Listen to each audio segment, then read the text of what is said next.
इराणच्या मिनाब शहरात एका प्राथमिक शाळेवर अमेरिका इस्रायलच्या संयुक्त मिसाईल हल्ल्यात 160 लहान मुलींसह 180 लोक मारले गेले। ही घटना केवळ आकडेवारी नाही, ती मानवतेच्या जखमेची कथा आहे। शाळेच्या खेळण्याच्या मैदानावरून धावत्या मुलींच्या किल्ल्यांच्या मध्ये एका क्षणात सगळं थांबलं। धूर, धुळीचे ढग आणि छोट्या छोट्या शहरांच्या कळ्या लपेटा, हेच दृश्य इराणच्या रस्त्यावरून चालतं आहे। इराणी सरकारने हे हल्ले जाणीवपूर्वक आणि युद्ध गुन्हा असल्याचं म्हटलं आहे, तर अमेरिका इस्रायलने लष्करी लक्ष्यांवर हल्ला झाला, नागरिकांचा बळी जाणं दुर्दैवाने घडलं असं स्पष्टीकरण दिलं।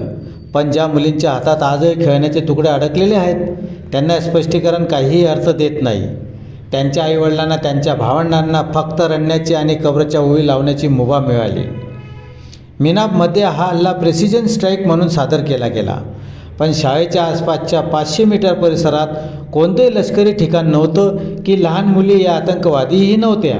मग प्रेसिजनची गरजच काय?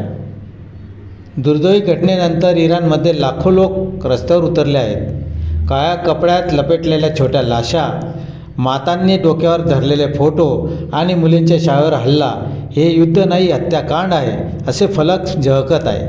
हे दृश्य मन हेलावून टाकणारे आहे। या घटनेतून एकच प्रश्न उभा राहतो, युद्धात नागरिकांचा बळी हे केवळ आकडा आहे की त्यामागे जीव आहेत?